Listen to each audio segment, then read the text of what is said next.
हमारे लिए सदस्य श्रीमती हरसिमरत कौर जी।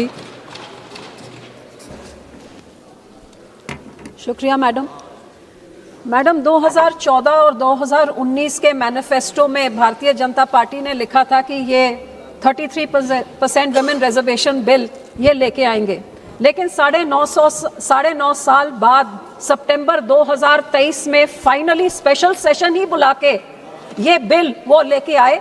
और वो बिल भी जब लेके आए उस टाइम भी मैं आपके द्वारा पूरे देश को बताना चाहूंगी कि ये 33% वुमेन रिजर्वेशन बिल यूनैनिमसली सितंबर 2023 में पास हो गया।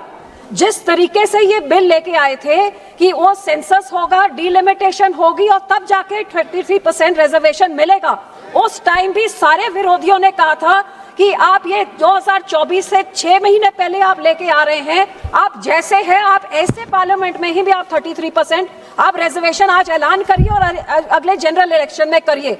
लेकिन इस सरकार ने ही कहा कि सेंसस और डिलिमिटेशन के बिना नहीं हो सकता। ये 2023 के बाद आज 3 साल हो गए, ना तो इन्होंने सेंसस शुरू किया 21 में, ना शुरू किया 23 में, और अब 26 में आके अब ये ही नया बिल लेके अमेंडमेंट लेके आ रहे कि अब सेंसस की जरूरत नहीं है।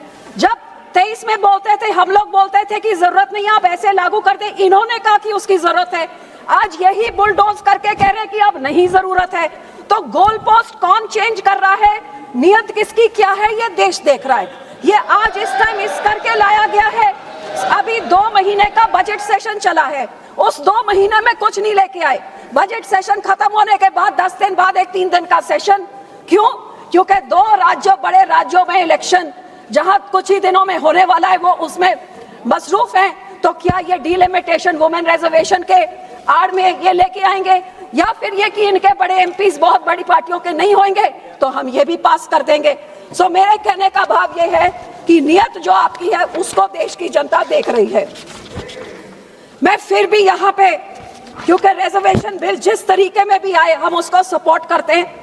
मैं इस चीज का शुक्राना करती हूँ कि कल गृह मंत्री जी ने जो सारे पार्टियों में था कि प्रपोर्शन वो ही रहना चाहिए, उन्होंने कहा कि प्रपोर्शन वो ही रहेगा। लेकिन वर्बल एश्योरेंस का क्या फायदा है, क्योंकि अदालत में no verbal assurance tax, only written assurance. Nowhere in any of the bills does it say that the proportion will remain the same. ये 50% जो इन्होंने इंक्रीज किया है, ये कहां से फिगर आया, किससे सलाह मशवरा किया, किससे कंसल्टेशन हुई, और 50% क्यों बढ़ाया जा रहा है? क्या इसलिए बढ़ाया जा रहा है क्योंकि जिस नारी शक्ति और मातृ शक्ति की आप बात करते हैं उसको आप इतना तवज्जो नहीं दे सकते कि यहाँ पे पहले 50% इंक्रीज करें ताकि कोई आदमी की सीट ना हिल जाए और इंक्रीज सीटों से महिला को दे। तो मैं तो यही कहती हूँ कि 180 देनी है 545 में से, तो हम ऑलरेडी 74 लेडीज तो हैं, 100 आदमियों की बात है, अब जैसे है वैसे करिए। 100 आदमी, हम 80 साल रुक सकते हैं रिजर्वेशन के लिए, या क्या चंद साल सेंसस के लिए और डिलिमिटेशन के लिए बंदे नहीं रुक सकते? सो मैं यही आपसे आग्रह करूंगी कि उन्होंने आश्वासन दिया, लेकिन आश्वासन तो हम पंजाबियों को मिला था 86 में कि चंडीगढ़ मिल जाएगा। आश्वासन हमें ये मिला था नोटिफिकेशन कि हमारे बंदी से क्रिया किए जाएंगे। आश्वासन हमें यह भी मिला था कि डीएम रंधावा का जो कत्ल किया है आम आदमी के मंत्री ने, वो सीबीआई को दिया जाएगा। सो वर्बल एश्योरेंस का तो कोई फायदा नहीं, उसको आपने जो लिखा है उसको आप कानूनी बिल में डालिए, क्योंकि बिल ये कहता है, कॉन्स्टिट्यूशन ये कहती है कि जब सेंसस होएगा उसके बाद ही डिलिमिटेशन होएगा। आप ये लेके आना चाहते हैं कि ना तो सेंसस हम बताएंगे कौन सा हो रहा है और डिलिमिटेशन किस हिसाब से होगा ना वो हम बताएंगे।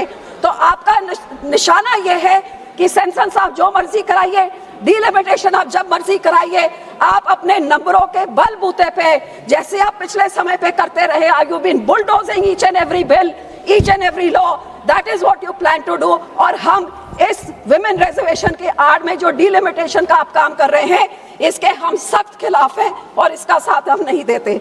और मैं आपको यही रिक्वेस्ट करूंगी कि जो कुछ आप कर रहे हैं उसको आप बिल में डालिए।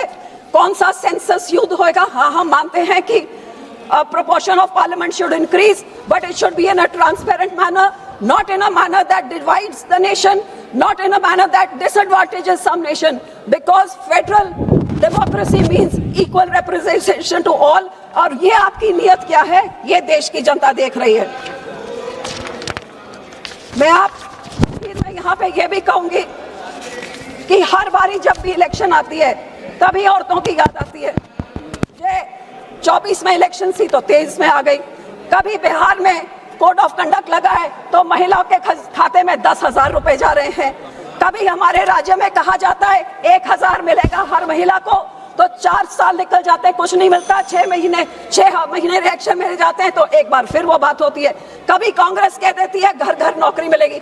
तो ये कब तक ये औरतों को ये कैरेट दिखा के, उनको सपना दिखा के, उनकी वोटों लेके और सारे राज्य में देश में ढिंढोरा पिटा के नारी शक्ति, और नारी को आज 75 साल मिला क्या है? 75 साल के बाद क्या शक्ति मिली है?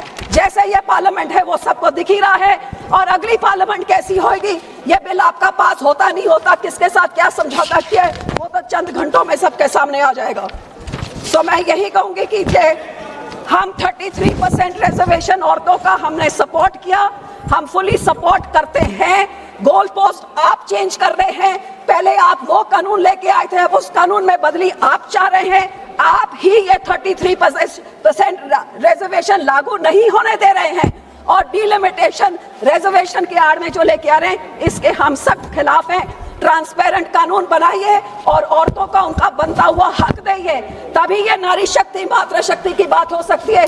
नहीं तो ये जुमले, ये हवा में सपने, ये तो कई सदियों से औरतें देख रही हैं और ऐसे ही कभी वो दिखा दे कभी आप दिखा दे। औरतें तो जहां थे वहीं ही खड़ी हैं। आदमियों के खिलाफ लड़के हम यहाँ पहुंच रहे हैं। हमें शक्ति की जरूरत नहीं थी, रिजर्वेशन के बिना हम लोग यहाँ पहुंच गए और जो हमें मौका दें तो आगे भी पहुंच जाएंगे। आपको बढ़ाने की जरूरत नहीं, आप 545 में ही हमको 33% रिजर्वेशन दे दीजिए। हम आपको यहाँ पे 33% हम आके आपको दिखाएंगे, जो आप हमको सीटें और टिकट आप हमको देंगे। बहुत बहुत धन्यवाद। माननीय सदस्य श्रीमती अनुप्रिया पटेल जी।